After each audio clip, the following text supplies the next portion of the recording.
Assalamualaikum warahmatullahi wabarakatuh. Perkenalkan nama saya Dwi Padasari, biasa dipanggil Dwi. Saya dari Universitas Muhammadiyah Bengkulu dengan dosen pembimbing saya Ibu Nur Susilawati MKep. Eh, di sini saya akan melakukan pendidikan kesehatan untuk memenuhi tugas keperawatan jiwa saya.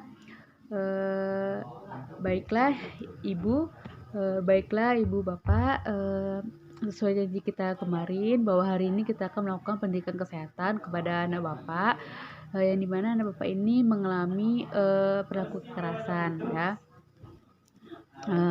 Dengan waktu kurang lebih 30 menit, apakah Bapak dan Ibu bersedia? Bersedia, baiklah.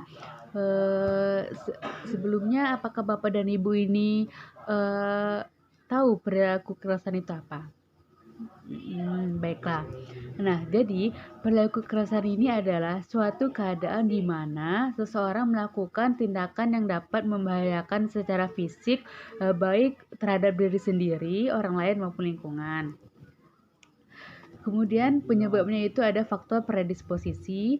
Yang pertama psikologis. Nah, di mana psikologis ini kegagalan yang dialami dapat menimbulkan frustasi yang kemudian dapat timbul agresif dan amuk. Yang kedua itu perilaku. Nah, dari perilaku ini manusia pada umumnya itu mempunyai keinginan untuk mengaktualisasikan dirinya, ingin dihargai dan diakui statusnya, sehingga kebutuhan akan status dan prestise juga mempengaruhi perilaku seseorang untuk melakukan kekerasan. Kemudian ada sosial budaya, di mana budaya tertutup ini akan membalas secara diam atau pasif dan agresif, dan kontrol sosial yang tidak pasti terhadap perilaku kekerasan akan menciptakan seolah-olah perilaku kekerasan ini diterima.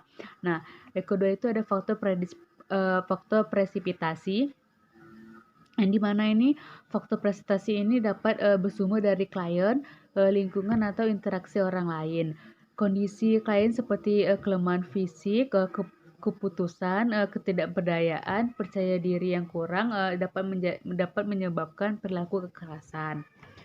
Nah, di sini ada rentang respon marah. Yang pertama itu asertif, yang dimana itu mengungkapkan marah tanpa menyakiti, melukai perasaan orang lain atau tanpa merendahkan harga diri orang lain.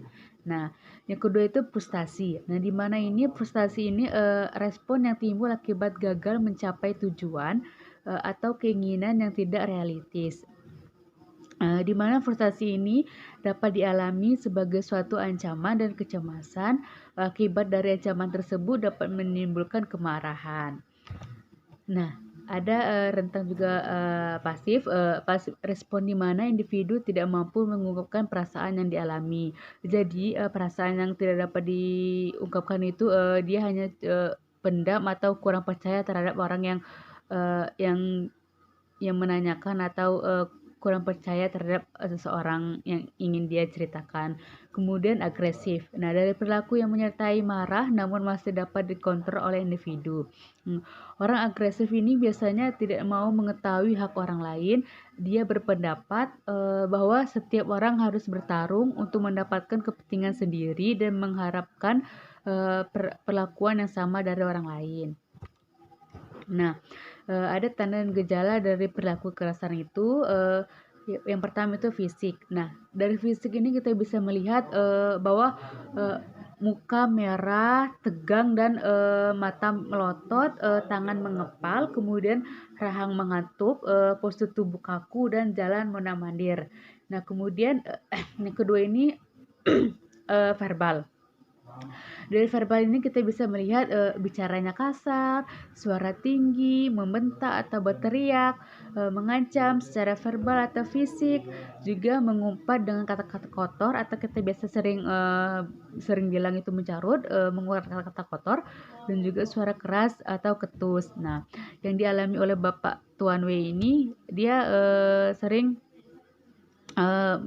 mengucapkan atau membentak dengan suara keras, berbicara suara keras dan cepat daya acuh ya Bu ya.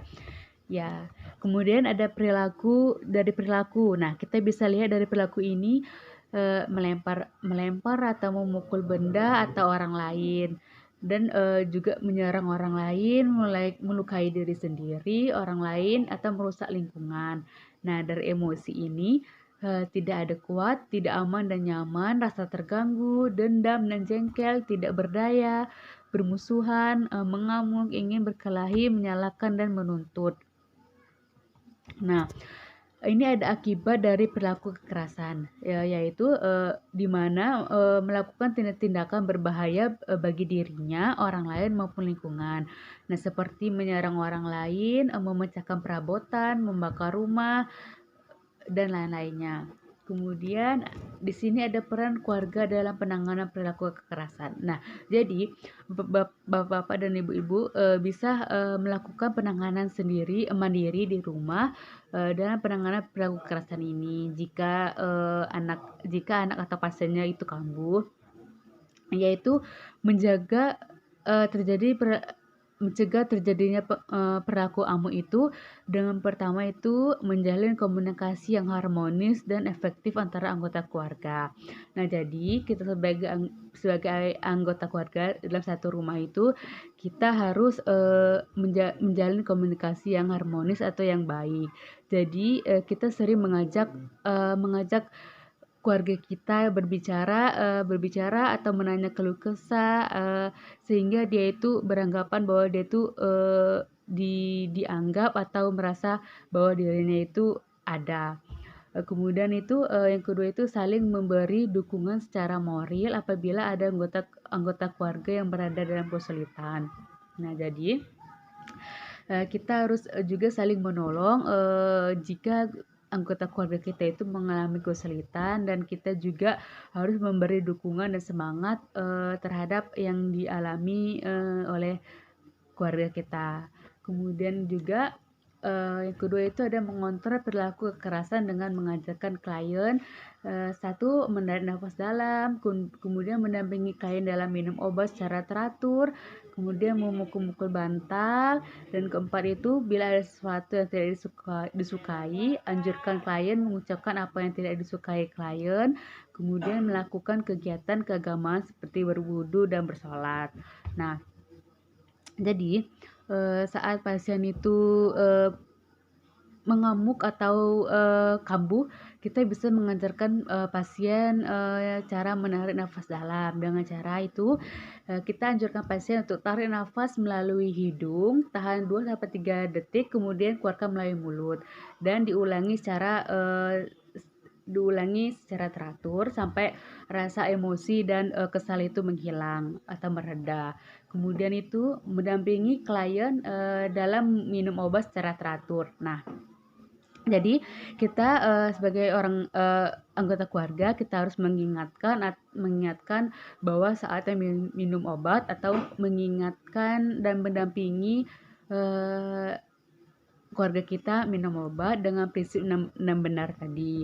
Yang pertama itu benar pasien, benar obat, benar dosis, benar cara atau rute, kemudian benar waktu, dan benar dokumentasi. Nah, yang ketiga itu mengajarkan memukul-mukul bantal. Nah, jadi saat pasien ini mengamuk atau kambuh, nah kita menganjurkan dia memukul kasur atau bantal. Nah, dengan cara kita memukulnya harus tepat di bantal atau di kasur, jangan di pinggir-pinggirnya ya, itu bisa dapat melukai pasien. Nah, kemudian bila ada sesuatu yang tidak disukai, anjurkan klien mengucapkan apa yang tidak disukai klien, dan mengajarkan klien meminta dan menolak secara baik ya. Kemudian juga yang terakhir itu melakukan kegiatan keagamaan seperti berwudu dan bersolat. Nah, jadi kita dalam satu anggota keluarga itu kita bisa juga mengajak pasien dan keluarga kita ini sama-sama berwudu bersama sholat jamaah, jadi bisa jiwa dan pikirannya itu tenang. Jadi semoga apa yang dilakukan itu bisa membuka pikiran, dan dengan kita sholat dan berwudu bisa meredakan emosi dan marah yang dialami oleh pasien. Nah, selesai. Sampai di sini, apakah ada pertanyaan Bapak dan Ibu? Baiklah, saya rasa cukup. Semoga apa yang saya jelaskan tadi, bermanfaat dan bisa dipraktekkan, secara langsung oleh Bapak Tuan W. Kemudian, bila saya salah kata atau salah tingkah, salah ucap, saya mohon maaf, pada Allah saya mohon ampun. Saya akhiri, wabillahi taufiq wal hidayah. Wassalamualaikum warahmatullahi wabarakatuh.